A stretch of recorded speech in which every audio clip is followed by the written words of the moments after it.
Good morning students. Raskhan, आज हम पढ़ेंगे रसखान जी की सवैये। तो सवैये होता क्या है? सवैये जिसमें 22 से 26 वर्ण होते हैं। जैसे देखो 1 2 3 4 5 6 7 8 9 10 11 12 13 14 15 16 17 18 19 20 21 22 23 24।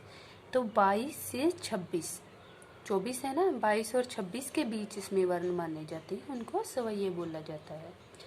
और रसखान जी की जो रचनाएं हैं इनमें कृष्ण जी की लिए भक्ति और श्रृंगार रस काफ़ी पाया जाता है। तो चलो स्टार्ट करते हैं। देखो, मानुष हो तो वही रस खानी, बसो ब्रज गोकुल गाँव के ग्वारन। इसमें रसखान जी कह रहे हैं कि अगर मुझे मनुष्य का जन्म मिलता है, मानुष हो तो अगर मैं मनुष्य बनता हूँ, वह रसखान जी कह रहे हैं बसो ब्रज गोकुल गाँव के ग्वारन। तो मैं गोकुल के ब्रज में गोकुल गाँव के ग्वारन बनना चाहूँगा। जो पशु हो तो कहा बस मेरो, चरो नित नंद की धेनु मझ झारन। धेनु जो नंद जी की गाय थी, उनका नाम था, गाय का नाम था धेनु।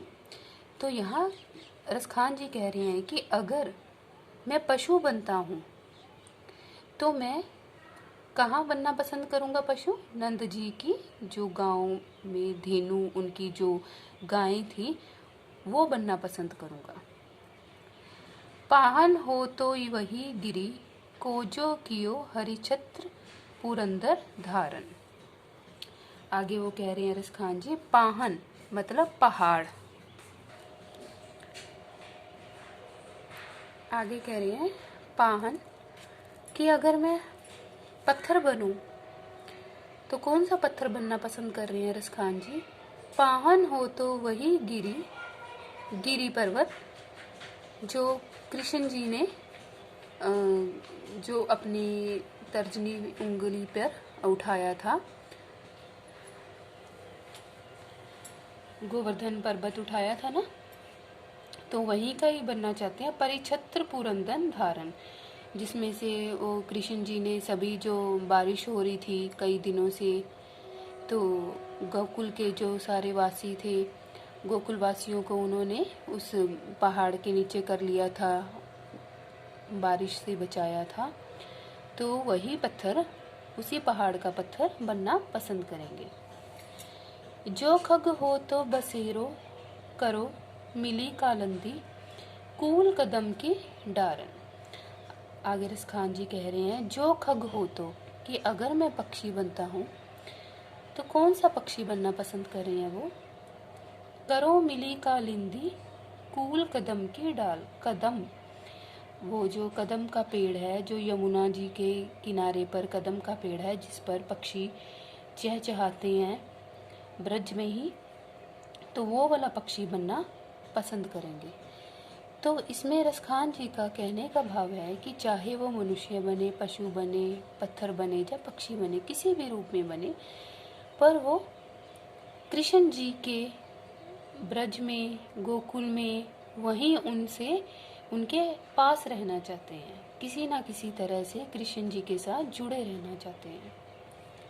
आगे देखो, हमारा दूसरा स्टैंजा है। या लकुटी अरु कामरिया पर राज तिहु पुर को तजी डारो। मैंने यहाँ पे कुछ के अर्थ लिख रखे हैं। देखो, लकुटी लाठी, कामरिया कंबल, राज तिहु तीन लोक का राज्य। और वो कह रहे हैं कि कृष्ण जी की जो लाठी और कंबल ओढ़े हैं, उसके लिए रसखान जी तीनों लोक का राज्य भी त्यागना, चाहे उनको तीनों लोक का राज्य त्यागना पड़े, वो त्यागने के लिए भी तैयार हैं अगर उनको कृष्ण जी की लाठी और कंबल मिल जाती है तो। आठों सिद्धि नमो निधि के सुख नंद की गाय चराई बिसारो।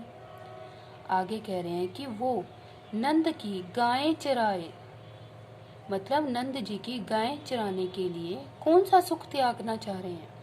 आठों सिद्धि की जो 8 सिद्धियों का ज्ञान होता है, नव सिद्धि जो नवनिधि का जो ज्ञान होता है, इनको भी त्याग सकते हैं। वो कौन से सुख के लिए त्याग सकते हैं? नंद की गाय चराए बिसारो, कि नंद की गाय को चराने के लिए वो अपने इस सुख को भी त्यागने के लिए तैयार हैं। रसखान कबो इन आखिन सो, ब्रज के बन बाग तड़ाग निहारो। रसखान जी कह रहे हैं जब से उनकी आंखों ने ब्रज के वन बाग, तड़ाग मतलब तालाब, को निहारा है, तब से वो उनकी आंखों को कहीं चैन नहीं है, जब से उन्होंने देखा है। कोटि के कल धोत के धाम, करील के कुंजन ऊपर वारो। कोटिक मतलब करोड़ों, कल धोत होता है जो सोने चांदी के महल होते हैं, करील कांटेदार झाड़ियाँ।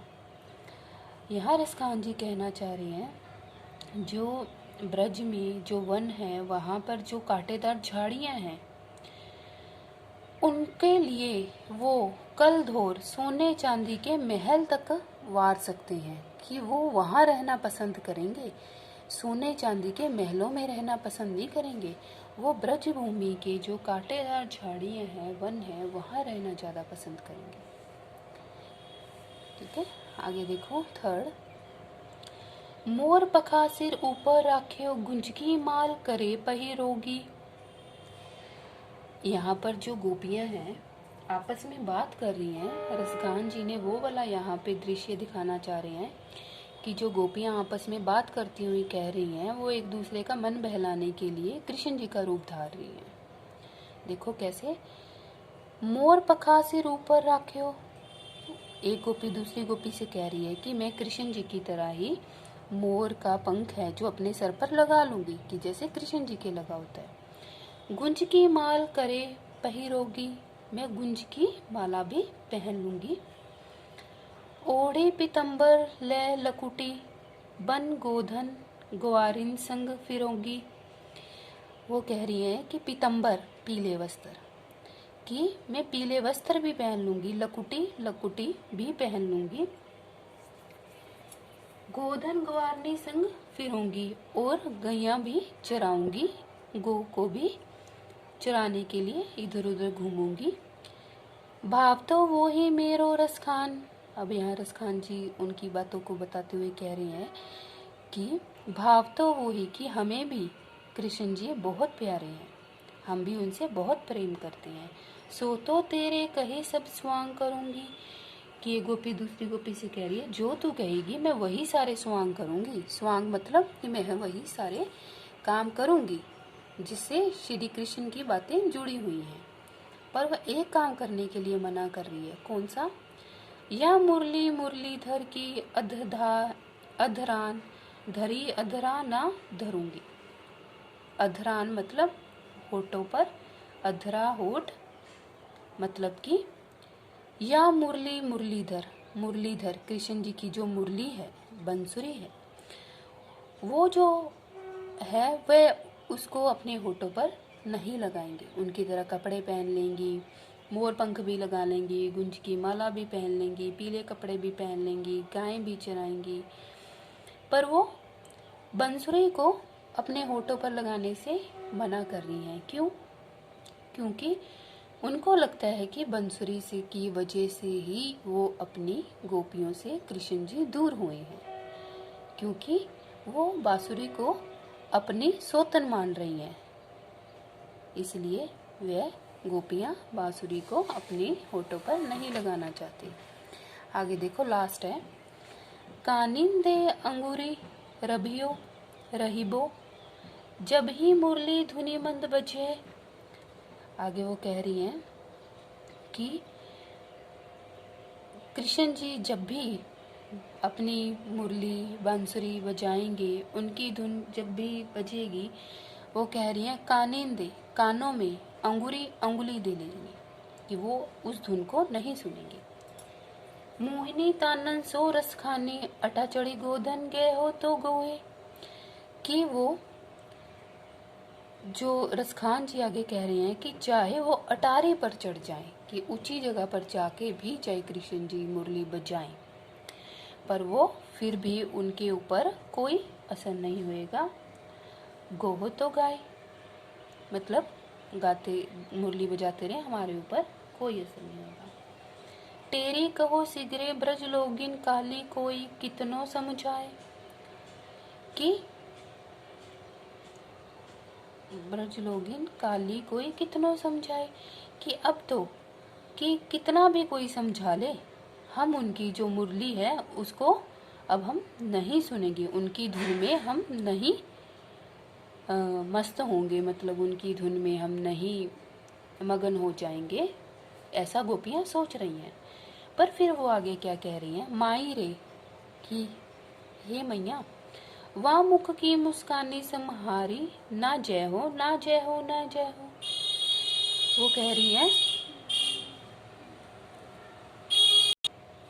आगे वो कह रही हैं कि हे मैया, कि जो कृष्ण जी की मुख की मुस्कान है, अगर वो हमने देख ली उनकी, फिर तो हम संहारी ना चाहे ना चाहे ना चाहे, फिर हम अपने आप को संभाल नहीं पाएंगे।